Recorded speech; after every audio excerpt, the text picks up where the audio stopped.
Is it afternoon yet? It's 12:06, yes. Good afternoon.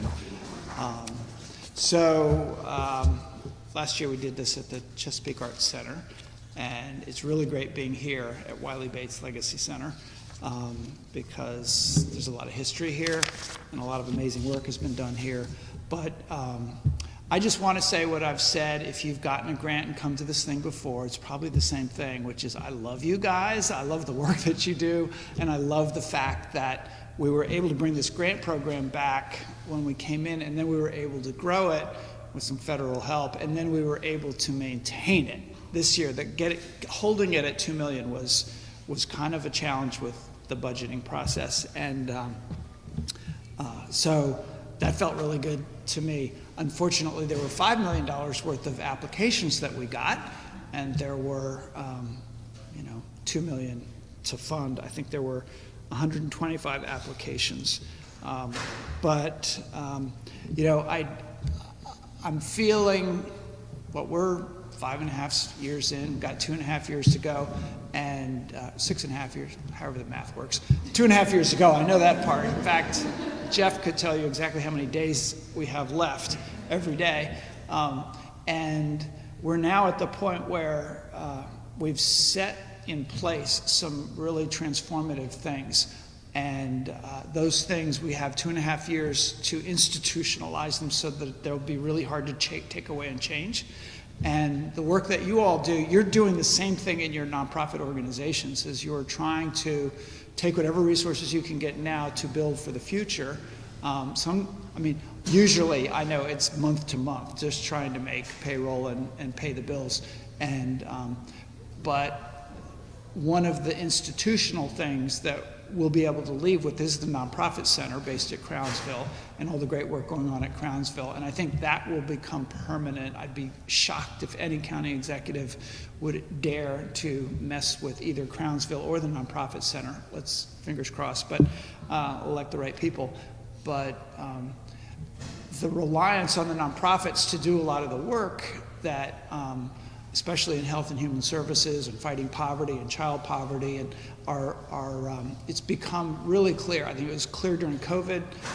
The federal money helped to allow us to invest in things that you proved worked, and so that is one of my priorities, and one of my whole team's priorities is to make sure that it's institutionalized so that you all can continue to get support. And then, working with the Community Foundation and others, really generate private support as well. And through the Nonprofit Center, help as well with that, to connect you to resources and make sure that your capacity is there. Because we can't serve the people of Anne Arundel County without you.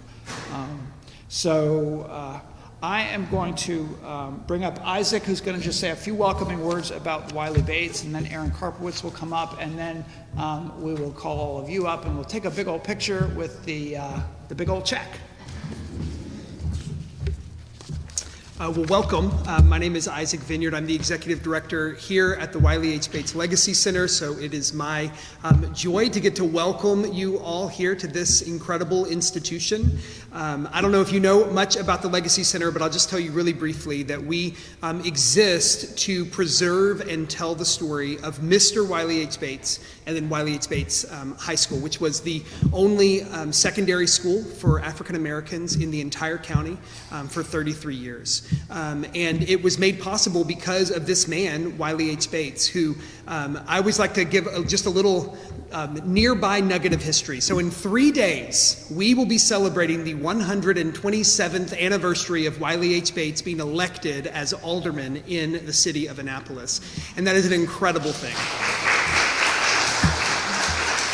He was the third African American to be elected as an alderman in the city of Annapolis, and he immediately began to serve in some pretty incredible ways, standing up against lynching. When there was a lynching of Wright Smith down here in Annapolis, it was Bates who was the only alderman who would stand up and say that we as a city should condemn that. And then the rest of the city council voted against it. when they wanted to increase the amount of wages that were being given to white teachers in the county. It was Bates who said, we have to also increase the wages that are being given to our black teachers. So he's an incredible man, and he served in that capacity there, and then he was the one who gave the initial money so that this property could be built, or be bought, and this school could be built. And so we're super thankful for him and to get to celebrate his legacy here. So thank you all for coming, and we hope that it's a wonderful event.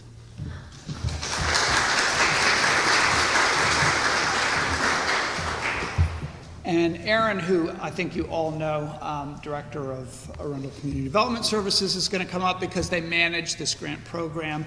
I should say something about the committee, though, that goes through all the applications, all 125 of them, and decided that y'all were worthy. It's not me. I do get to look at the list when they go through, and they have everything categorized, and sometimes there's a tweak here and there, but it's generally what the committee decides. Jen Purcell has been doing this since day one, is a part of the committee, but we also have other agencies represented, Department of Aging, Social Services, the Partnership for Children, Youth, and Families, Department of Health, and the Mental Health Agency are all at the table because the idea is that they know a lot about the needs in the county. But there's nobody better really than Arundel Community Development Services to manage grants and funds and things like that. So, come on up. Thank you, County Executive Pittman. Thank you, Isaac. It's great to be here at Bates. This is actually one of ACDS's, we were the project manager for the redevelopment of this beautiful complex back in the early 2000s. So it's great to be here. I got familiar with the project at that time and just really got to understand better how this was the hub of the African American community, not only for education, but also civic and cultural events. And so it's great to see this space still being used today for things like the Caucus of African American Leaders and their meetings, the work that you all are doing with voter registration drives and other community events, being able to host events like this. So it's wonderful to be here. The Community Grant Program is an amazing program because it provides what I think our nonprofit partners want, but more importantly, what they need most, which is flexible operating funding. I'm a nonprofit, ACDS is actually a nonprofit, so I get it. So we're just really thankful that this funding is here, and it helps us, ACDS, as grant administrators for other county funds, leverage programs like the Community Development Block Grant Program, the Continuum of Care Program, local development councils, and we can help ensure that those grant programs are complementing one another. So just thank you to the county executive for being a champion of this program. Your administration brought it back to life and then increased the dollar amount to what it is today, and we're really appreciative of that. And thank you, of course, to our agency partners. County Executive Pittman mentioned those agencies, and I want to recognize that Tanya Clements from Department of Social Services and Myzetta Wilson from Partnership with Children, Youth, and Families are here today. Thank you to your agencies for really being part of that review process. Also to my ACDS grant management team, thank you. You guys were awesome during the review process, and they're going to continue to be working with you. I think a lot of you have met them already. We've had 2 different trainings, and I know a lot of them have already been in touch with you to get the required program documentation. But if you all could just raise your hands. Elisha Herrig-Blaine is our Deputy Planning Director who manages the team. I think Artesia Mackey, you may have seen our Community Development intern in the parking lot directing people in this heat. I don't know if she's back, but thank you, Tasia. We also have Tracy Mullery, who's our grant manager, and Bobby Sullivan, who couldn't be with us today, and Renisha Marshall. They both couldn't be here today. But get to know them, especially if you're new to the Community Grant Support Grant Program. We were really lucky to have bring on some new grantees this year and help build the capacity for other nonprofits while continuing with some of our core programming. If you missed our training, I did want to say that we have the training is recorded and it's on our website, and so you can find it there under funding opportunities at the bottom of the page, or you can reach out to one of our grant managers. I think that's all the business I wanted to cover, but I just want to end by thanking all of you for the work that you do in the community. That really is how we're able to get the outcomes and that come out of this program and really help underserved communities with different health and human service initiatives, and we really appreciate your partnership.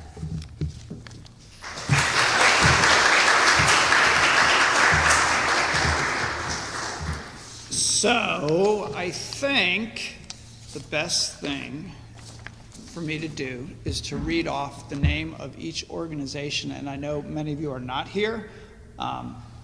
You figured out you don't have to show up to pick up the check,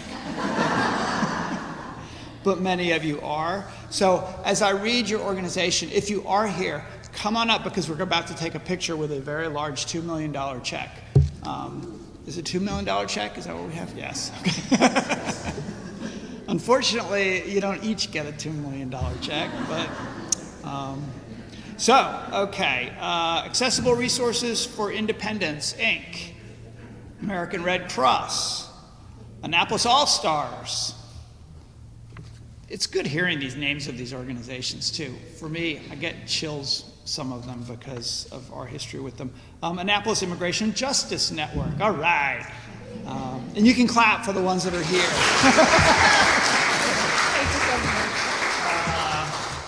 Internal Conflict Resolution Center.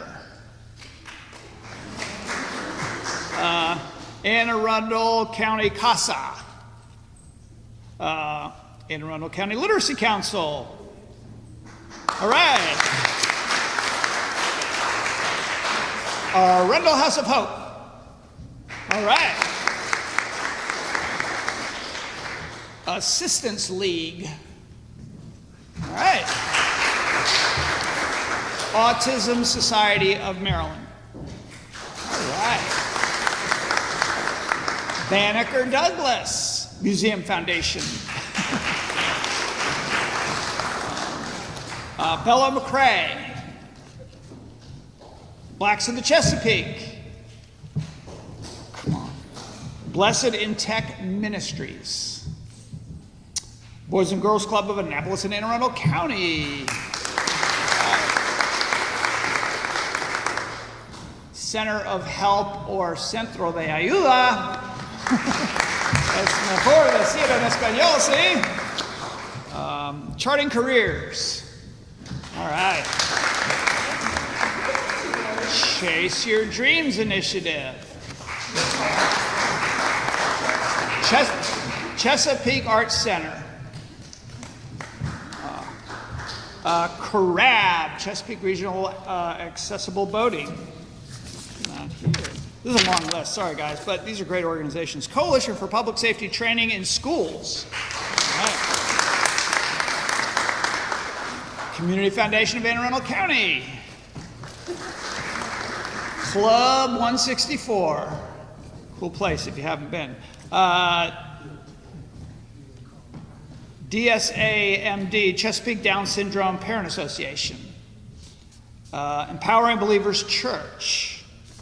Evolve Kids Care. Farm Unity United, or Limited, sorry. Greater Baybrook Alliance. Grow Home Inc. Hope for All.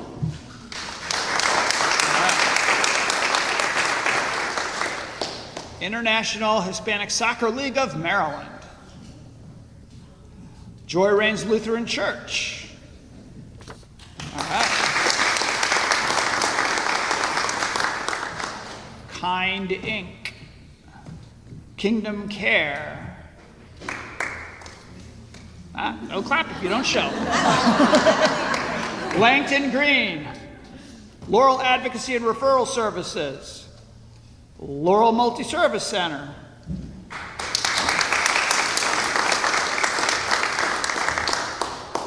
Leadership in Arundel.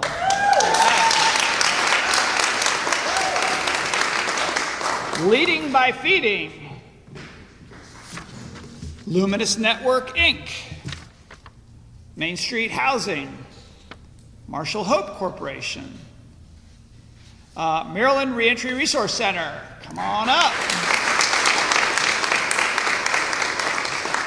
Maryland Therapeutic Riding. Mead Village Dance Team. My Life Foundation. Mead Village, good. In my life.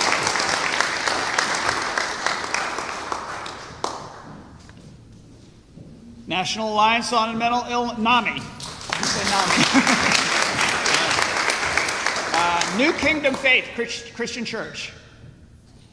Newtown Community Development Corporation. Hola. OIC, Career Pathways. Opportunity Builders. Partners in Care Maryland. Restoration Community Development Corporation.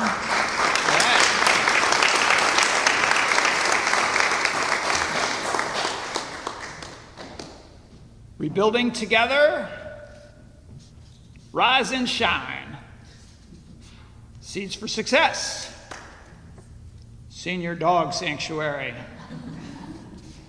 Shelley's House, Start the Adventure in Reading, Street Angel Project, Superior Future, the Blue Ribbon Project, the Center of Transformation, Chesapeake Language Project, the Complete Player Charity, the Lighthouse, In the House, all right.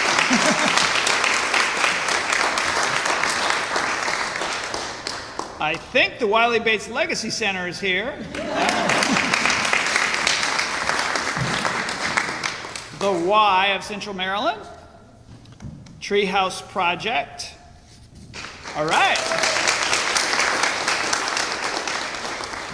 Walk the Walk Foundation.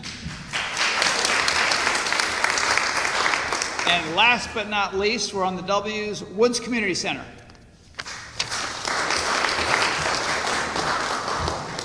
And all of us.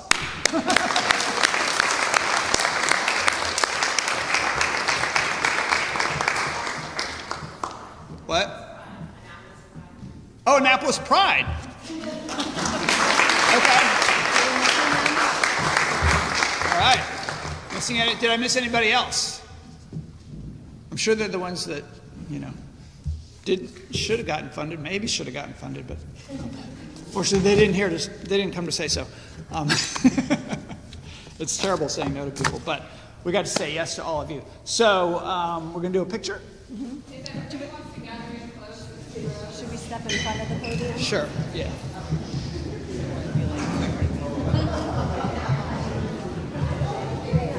That's okay. Everyone can go join. That's right. We're not. There's multiple cameras for it. Well, that's smart. Good idea. Microphone in your face, right?